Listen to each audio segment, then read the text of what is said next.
창립 50주년 기념주일을 지나고 희년 이후 첫 주일, 우리는 하나님 나라의 도전을 받습니다. 바리새인들이 묻습니다. 하나님 나라가 언제 옵니까? 로마의 지배 밑에서 신음하던 저들, 그 압제에서 벗어나서 새로운 통치자, 하나님이 통치하시는 멋진 왕국을 그리면서 예수께 물어본 물음입니다. 그들의 간절한 메시아 왕국에 대한 간절한 마음 읽어볼 수 있을 것 같습니다. 참 거창한 주제인데 예수님의 답변은 의외로 단순합니다. 하나님 나라는 눈으로 볼 수 있는 모습으로 오지 않는다. 또 여기에 있다 저기에 있다 말할 수 없다. 보아라, 하나님 나라는 너희 가운데 있다.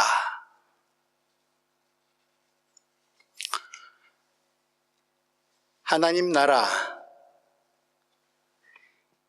여기 있으면 저기 없는, 저기 있으면 여기 없는 눈의 가시적인 모습들은 그러하지요. 그것이 하나님 나라는 아니라는 말씀입니다. 또 너희들이 그렇게 기대하고 있는 정치적 통치 권력의 뒤바뀜, 그것이 하나님의 나라는 아니다라는 말씀입니다.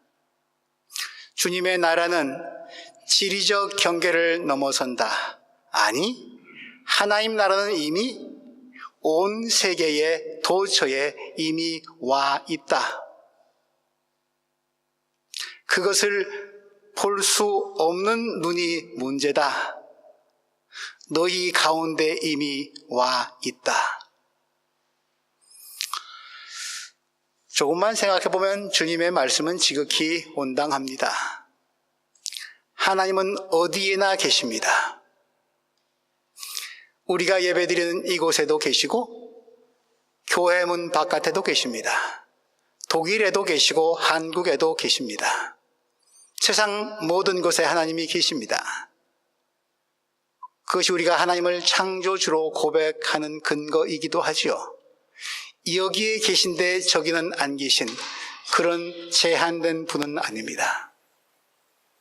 때문에 여기 있습니까 저기 있습니까 묻는 순간에 우리는 하나님을 제한합니다. 또 하나님의 나라는 권력의 뒤바꿈이 아닙니다. 권력 다툼, 땅 빼앗기, 그런 것이 하나님 나라의 모습이 아니라는 말씀이죠. 네 삶 가운데를 들여다보거라. 삶의 중심을 보거라. 그곳에 무엇이 자리하고 있는지, 하나님 나라에 대한 간절한 열망이, 씨앗이 자리하고 있는지 돌아다 보거라. 그런 말씀으로 들려옵니다. 오늘 여러분들은, 우리는 어디서 하나님 나라의 모습을 봅니까? 세상 도처가, 역사가 하나님의 주권 아래에 있다고 말은 그렇게 고백하면서 우리는 어디서 하나님 나라의 모습을 봅니까? 권력자가 바뀌면 새로운 권력이 등장했으니 좀 하나님 나라 비슷한 모습이 등장할까 기대해 보기도 합니다. 힘을 많이 가지면 정의로운 나라가 이루어질까 싶어서 군비를 증강하기도 합니다. 사회, 제도, 법규, 그것을 바꾸면 하나님 뜻에 좀 맞을까? 그런 것을 통해서 주의 나라가 임할까 기대해 보기도 합니다. 특별히 복지 시스템 같은 것이 모든 이들에게 공의와 평등을 가져다 줄 것이라 기대하면서 그런 제도 혁신에 또 열심을 갖기도 합니다. 그러나 어느 한 번 우리 모두를 정의 안에서 평화롭게 살게 하는 제도나 시스템은 그런 권력은 지구상에 존재해 오지 않았던 것 같습니다. 그럼에도 불구하고 사람들은 하나님 나라를 기대합니다. 기다립니다. 바리새인의 물음도 그런 것에 연유했겠죠. 그런데 주님은 우리 스스로를 다시 돌아보게 하십니다. 너희 가운데 무엇이 있느냐? 지난 희년 축제 때 우리 참 많은 교우들이 애를 쓰셨습니다. 여러분들의 수고로 우리의 잔치가 참 풍성했습니다. 감사를 드립니다. 그중 많은 프로그램들이 엮어져서 참 잔치에 기쁨을 더해 주셨는데 그중 한 프로그램, 저의 마음을 많이 끌었던 프로그램이 하나 있습니다. 우리 교회 공동체 가운데 나이 지긋하신 어르신의 순서였습니다. 그분은 성경을 암송하셨습니다.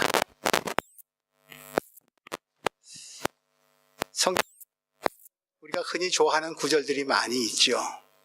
저는 그런 것들을 그동안 많이 연세가 드셨고 믿음의 세월도 오래되셨으니까 그런 좋은 말씀들 그리고 또 교우들에게 친근한 말씀들을 외워주실 줄 알았습니다. 그런데 전혀 기대 밖이었습니다. 창세기 27장 전체를 암송하셨습니다. 목사인 저도 창세기 27장 글쎄요 한참이나 시간을 공을 들여야 외울까 말까 한 그런 본문입니다. 그런데 너무도 자연스럽게 마치 사람들에게 당신의 이야기를 들려주시듯이 그 구절을 암송하셨습니다. 쉽지 않은 본문입니다. 그런데 하나님이 어떻게 역사를 섭리하시는지 오늘 본문에 빗대서 말한다면 하나님의 나라가 어떤 모습으로 오는지 아주 역설적으로 증언하고 있는 본문입니다. 야곱과 에서의 이야기입니다. 역전 드라마가 펼쳐지는 시작 단계입니다. 27장에는 여러 사람들이 등장합니다. 하나님의 뜻을 분별하지 못하는 사람, 하나님의 뜻을 내 욕망에 맞추려는 사람, 그런 불의의 인간들이 등장합니다. 창세기 27장에서 일어난 사건으로 인해서 이 사건에 연루된 모든 사람들이 그 이후 고통을 받기 시작합니다. 그런데 그 인간들의 고통은 사실은 하나님의 뜻이 어리석은 인간들에 의해서 방해받고 어지럽혀지는 그런 과정이기도 합니다. 인간의 계획과 하나님의 뜻, 인간들의 탐욕과 하나님의 고통이 마주쳐지는 곳, 거기가 바로 창세기 27장입니다. 그럼에도 불구하고 하나님은 인간들의 어리석음과 탐욕의 그 정글을 뚫고서 구원 역사를 친히 어렵게 써 나가십니다. 형이 동생을 섬기는 반전 드라마, 첫째가 아니라 둘째를 선택하시고 꼴찌를 들어서 쓰시는 하나님, 나그네들의 하나님, 디아스포라들의 하나님의 구원 역사가 짝을 돋기 시작하는 분기점, 전환점이 되는 부분, 창세기 27장입니다. 그 아킬레스건을 콕 찍어주셨습니다. 저는 단지 그분이 물론 명석하신 분인데 머리로 외우셨다고 생각하지 않았습니다. 당신의 삶이 이 이야기에 투입돼서 이 이야기는 곧 나의 이야기다라고 체험되지 아니하면 그건 그렇게 외워줄 수가 없는 구절들입니다. 말하자면 나의 삶이 디아스포라의 삶이었기에 디아스포라의 이야기가 시작되는 그것이 그렇게 의미 있고 또 나를 깨우는 살아있는 말씀으로 다가왔을 것이라 생각해 보았습니다. 성경을 읽는 방법이 많이 있죠. 우린 눈으로 봅니다. 눈으로 보는 성경은 여기 있으면 저기 없습니다. 근데 그분은 눈으로 본 것이 아니라 마음으로 읽으셨던 것 같습니다. 머리로 읽는 성경이 있습니다. 해석이 충돌을 합니다. 이런 해석 아니면 너의 해석은 그르다고 틀렸다고 논쟁하게 됩니다. 학문의 대상으로서의 성경은 그러하지요. 그런데 삶으로 해석하는 말씀은 은총입니다. 은혜입니다. 내게 새로운 삶의 방향을 제시 줍니다. 그분은 머리가 아니라 삶으로 읽으셨던 것 같습니다. 암송하는 방법도 여러 가지가 있겠지요. 지적인 능력에서 나오는 암송 능력 있겠죠. 그러나 나이 들어가면 그거 다 퇴화합니다. 어떻게 온장을 총두리째 기억하면서 외울 수 있을까? 지력만은 아니었던 것 같습니다. 그분은 그냥 외우는, 기계적으로 외우는 모습이 아니라 들려주는 말씀이었습니다. 암송 구절이 나오는데 청중들이 듣는, 들려주는 암송이었습니다. 삶으로 들려주는 말씀이었죠. 두뇌에서 나오는 암송은 결코 아니었습니다. 오늘 본문 말씀을 인용한다면 하나님의 말씀은 여기 있거나 저기 있는 것이 아니라 눈에 보이는 것 넘어서 내 인생 가운데, 내 안에, 내 삶의 중심에 있다.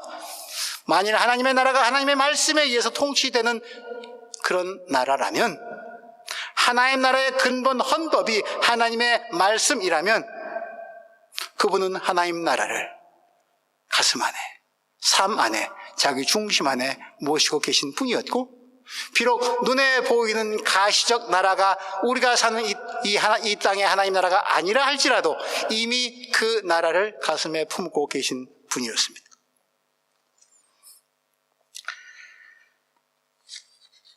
목사인 나는 어떠한가 자성해 보았습니다. 그리고 이 공동체에 나를 목회자로 세우신 주님의 뜻은 어디 있는가? 저렇게 하나님의 나라를 써내려가는 디아스포라들이 모여있는 공동체 안에서 이제 겨우 늦깎이로 도착한 이 젊은 목사가 해야 될 몫은 무엇인가? 나의 삶은 얼마나 디아스포라였던가? 그 나그네가 찾아가는 고향은, 나의 본향은 어디인가? 물어볼 수밖에 없었습니다. 그리고 우리는 한편의 다큐멘터리를 보았습니다. 한번 열어주시죠. 여러분들 잔치 때 보셨던 다큐멘터리인데 다시 한번 보시기 바랍니다. 저는 이 다큐멘터리를 여러분들이 허락하시면 베를린 한인교회는 이런 교회입니다 라고 하면서 제가 가는 곳마다 아직 베를린 기독교 한인교회를 잘 모르는 분들에게 이 15분짜리 영상, 이것으로 우리 한인교회를 제 입술이 아니라 이 그림으로 좀 알려드리고 싶다는 생각이 들었습니다. 다시 한번 보실 수 있기를 바랍니다.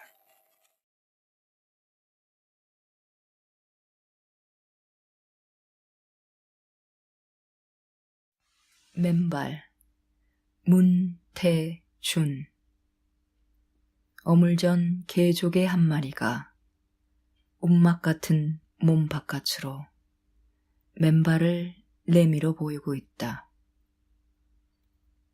펄과 물속에 오래 담겨 있어 부르튼 맨발. 내가 조문하듯 그 맨발을 건드리자 개조개는 최초의 궁리인 듯, 가장 오래 하는 궁리인 듯 천천히 발을 거두어 갔다. 저 속도로 시간도 흘러왔을 것이다. 누군가를 만나러 가고 또 헤어져서는 저렇게 천천히 돌아왔을 것이다.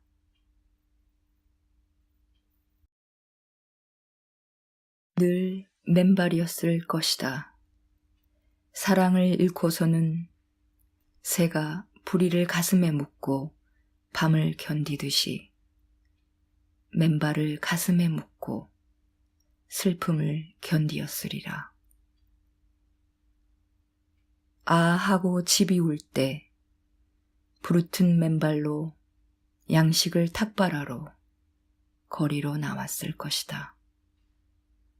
맨발로 하루 종일 길거리에 나섰다가 가난의 냄새가 벌벌벌벌 풍기는 움막 같은 집으로 돌아오면 아 하고 울던 것들이 배를 채워 저렇게 캄캄하게 울음도 멎었으리라.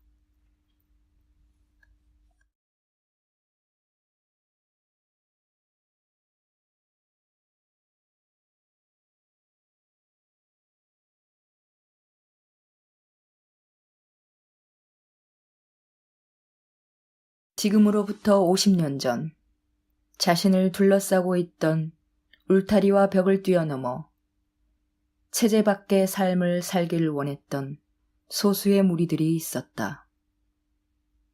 자신의 처지를 알고 주어진 현실에 순응하는 것이 미덕이던 때였기에 바다를 건넌다는 것은 20세 안팎의 처녀들에겐 당돌한 모험이었다.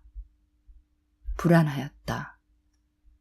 뒤돌아가고 싶었지만 질끈 눈 감고 날아올랐다.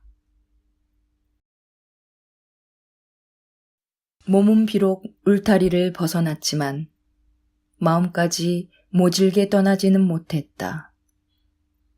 언제나 우란을 기웃거렸고 우란 살림살이까지 책임져야만 했다.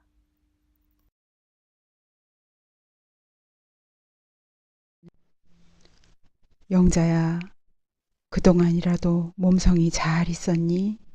우리는 모두 잘 있고 정성어린 송금이 왜 이렇게 늦어졌는지 30일이래야 잘 찾았단다. 그런데 생각 외로 560마르크가 94,055원이어서 깜짝 놀랬어. 마르크가 떨어졌다고 한다. 꼭 10,000원의 차이인데 물가가 비싼 요새 10,000원이면 어딘데 하고 언짢은 생각이 가득하구나. 내 아까운 돈인데 하고. 그러나 그녀들은 그 슬픈 운명을 자유의 대가로 받아들이며 사막을 걷기 시작했다. 척박한 광야의 낮은 왜 그리 이글거리고 밤은 왜 그리 시린지. 지치고 힘들 때마다 떠오르는 엄마 얼굴, 불러보는 친구 이름. 그리움이 사무치면 수도 없이 선반에서 끄집어내렸던 고향 떠나올 때 가져온 못생긴 가방.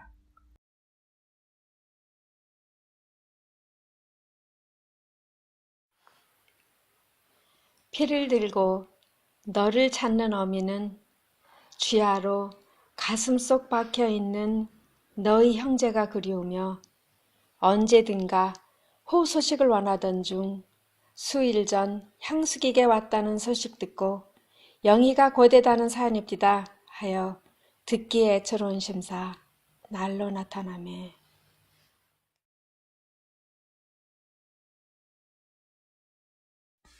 내일은 내일의 태양이 떠오를까? 하지만 여기서 돌아설 순 없잖아. 낡은 것이 나를 쉽게 놔주겠어? 새 것이 나를 반갑게 맞아들이겠어? 긴 밤을 뒤척거리고 되뇌이면서 껍질을 깨고 나온 작은 새들은 그렇게 뒤뚱거리며 퍼덕거리며 벽 너머 세상, 낯선 하늘 아래서 서툰 홀로서기를 했다. 그렇게 새 술을 새 부대에 담았다.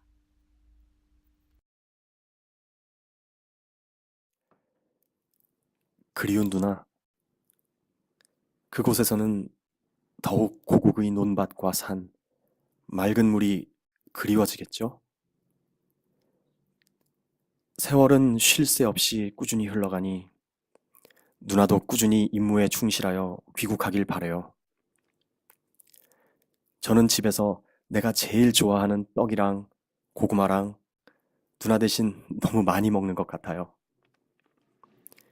그것에서 누나는 돈 너무 아끼지 말고 옷과 떡, 아니, 빵이겠죠? 여하튼 돈 너무 아끼지 말고 몸 조심해야 돼요. 어머니, 안녕하십니까? 그동안 좋은 데로 이사를 가셨다고요? 참 잘하셨습니다. 독일에는 눈이 왔다고 하셨지요?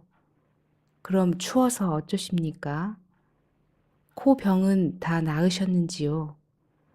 아침 저녁으로 우리도 추워서 어머니가 킁킁 하는 소리가 들리는 것 같습니다.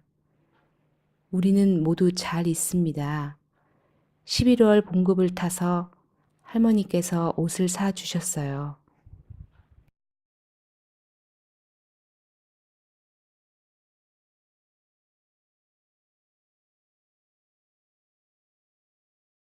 그 작은 몸 어디에서, 그 곱고 여린 맘 어디에서 그런 힘이 나올 수 있었을까? 그녀들은 고독을 다시 더 뛰어오르게 하는 뜀틀로 삼고 불안을 목표를 바로 보게 하는 이정표로 삼으며 광약길을 헤쳐왔다.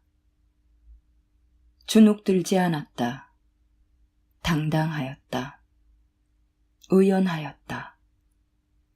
교만과 의심의 눈으로 바라보던 낯선 사람들이 모두 그녀들을 좋아하게 되었다. 새 술은 새 부대에서 그렇게 익어갔다.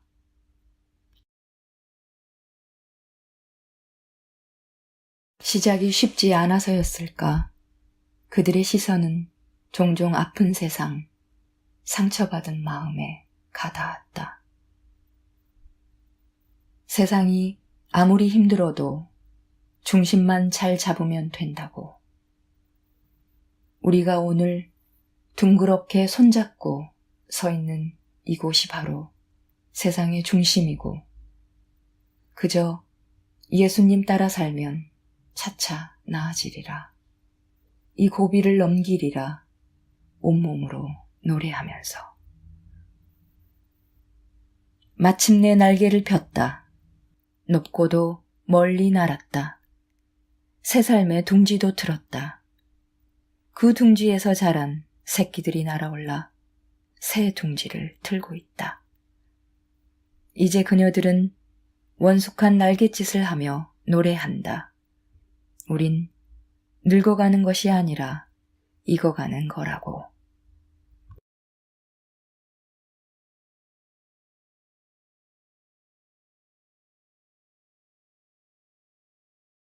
과거는 지나간 것들, 이젠 없는 것들, 타자들의 나라라고 한다.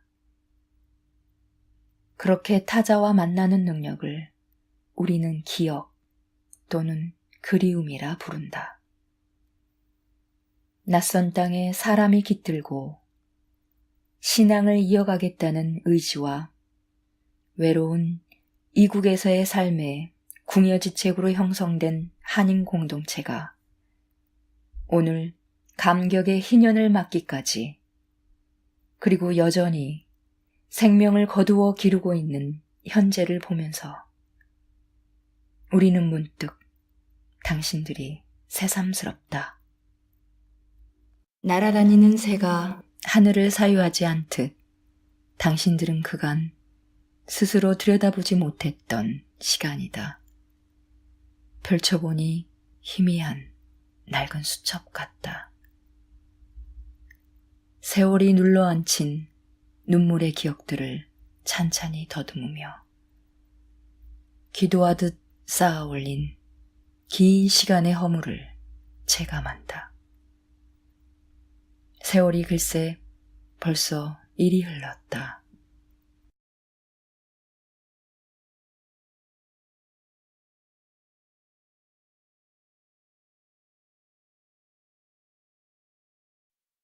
그들이 모여 오늘 잔치를 벌린다. 당신들 한 사람 한 사람은 우리 교회의 산 증인, 숨쉬는 역사이다. 세상 풍파 모질고 거세도 서로 어깨를 겹고 건너온 길.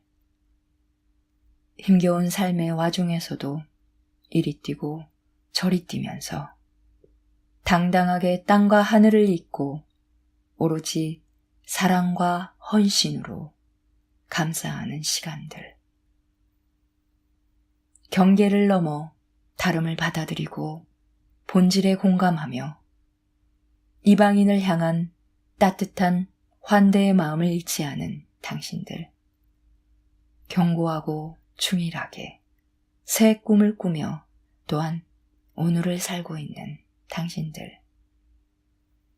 한인교회에는 타락한 세상과 타협할 수 없는 마지막 순수의 양식인 시처럼 당신들이 있다.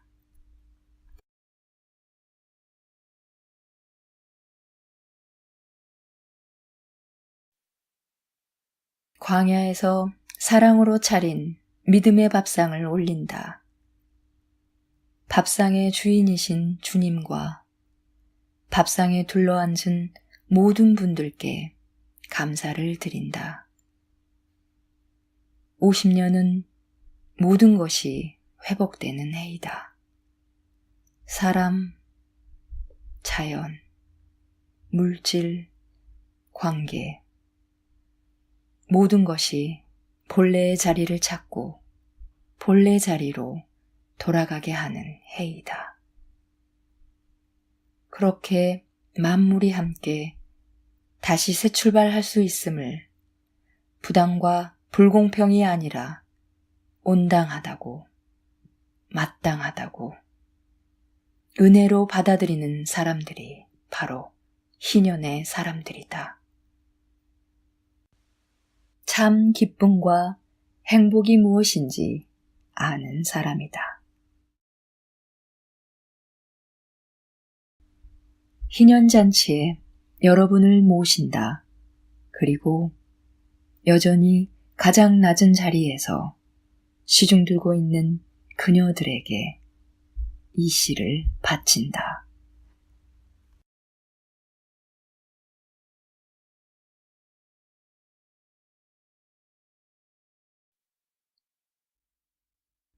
이역 말리 외로운 날,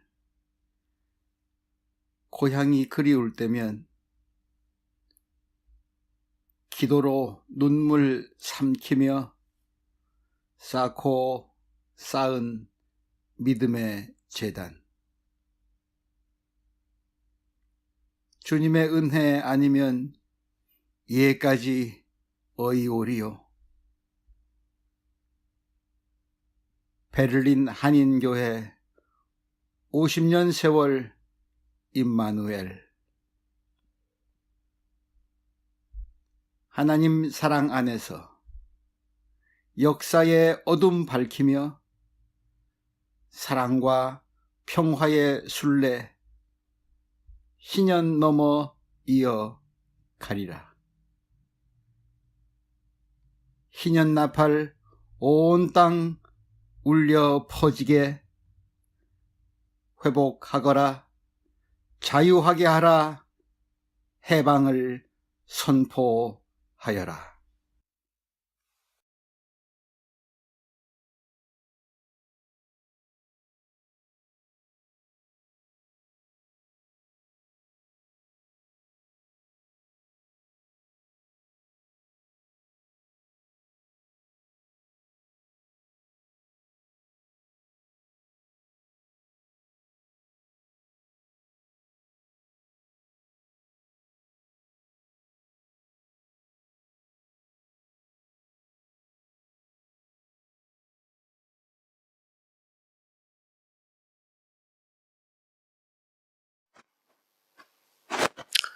그랬었죠. 50년 전 우리의 고향은 가난의 냄새가 벌벌벌벌 나는 곳이었습니다. 그리고 부모가, 형제가, 어린 것들이 아하고 울 때 여러분들은 그냥 주저앉지 아니하고 문을 여셨습니다. 담장을 넘었습니다. 근데 맨살이었습니다. 사막을 걷기가 얼마나 힘드셨습니까? 발도 터지고 부르텄을 텐데 지금은 그 발에, 그 맨살에 어떤 각질이 쌓였습니까? 어떤 굳은 살이 배기셨습니까? 이제는 신발로 변해버린 그 굳은 살, 혹시 그 이름을 정의라고, 평화라고, 아니 사랑이라고 불러도 괜찮을까요? 그래서 오늘 이 영상의 나레이터는 그렇게 얘기하고 있네요. 내가 서 있는 이곳이 세상의 중심이라고, 하나님이 통치하시는 곳이라고, 거기에 나 불림받았다고. 우리의 평화의 인사 때 둥글게 잡은 손, 그것이 만들어낸 원, 그것이 옴파로스라고, 세상의 중심이라고 그렇게 나레이터는 보고 있습니다.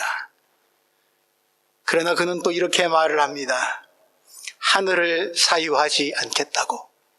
여기가 주님이 계신 곳이지만 나는 하나님을 내 것으로만 만들지 않겠다고. 세상으로 나가겠다고.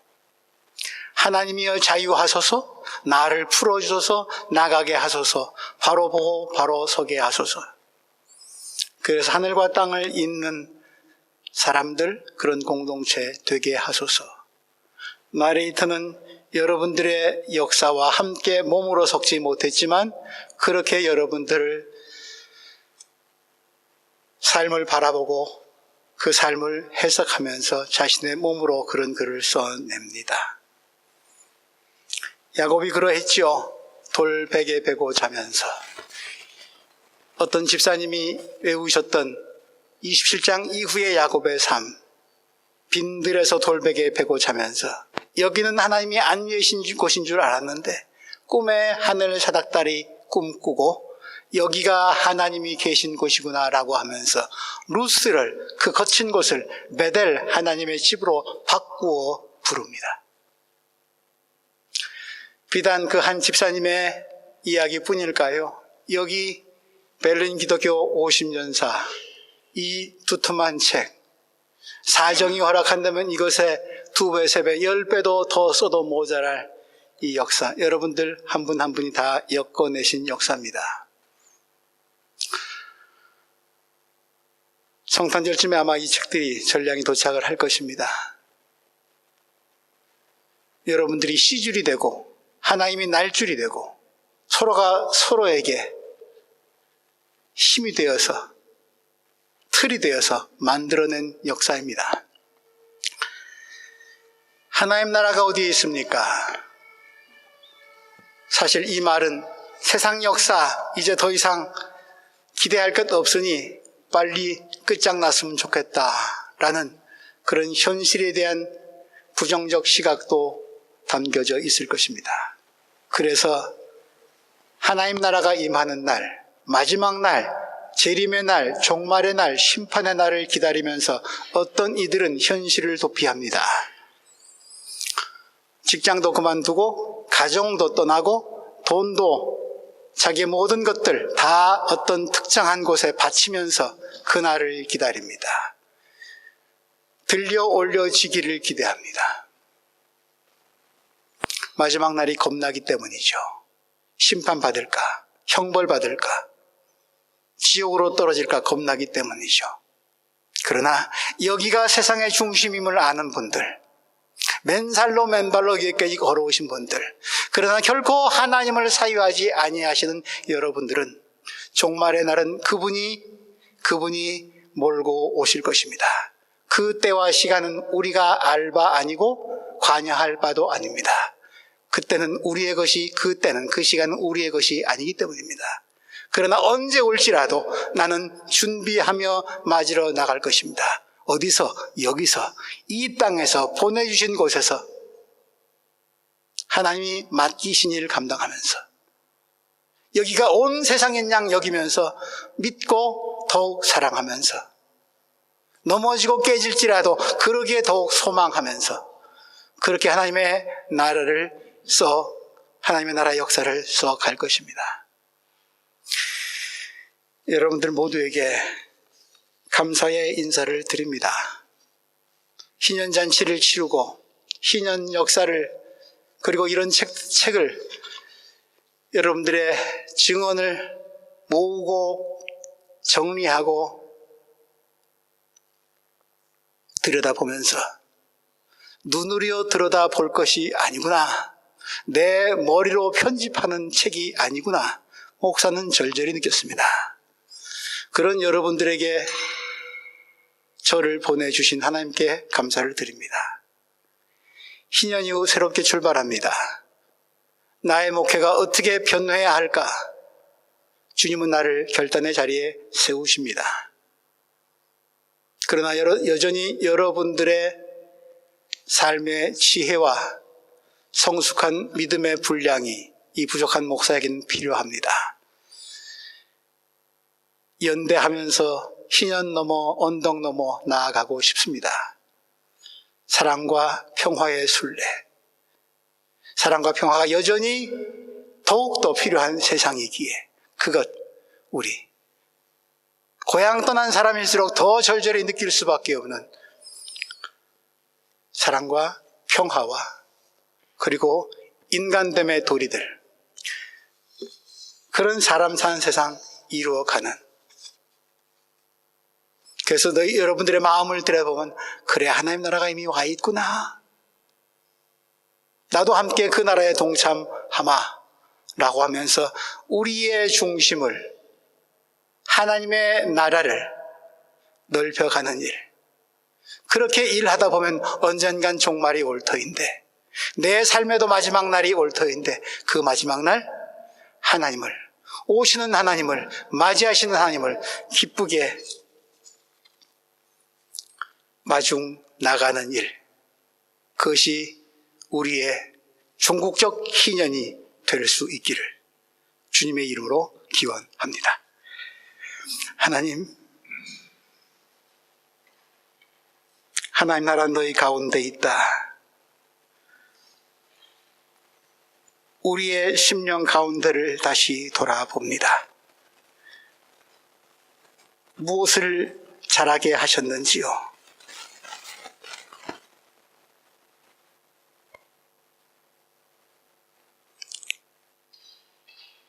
세상과 타협하지 않는 무엇이 있습니까? 그럼에도 불구하고 세상을 위해 더 애써야 할 무엇이 있습니까? 이 공동체, 하나님이 그렇게 세상을 사랑하셨듯이 세상을 향해 열려진 공동체 더욱 될 수 있도록 인도하여 주시고, 우리 여기 보내주신 이곳에서 하나님의 나라를 벽돌 한 장이라도 쌓아가는 희년의 일꾼들 될 수 있도록 인도하여 주옵소서. 예수님 이름으로 기도합니다.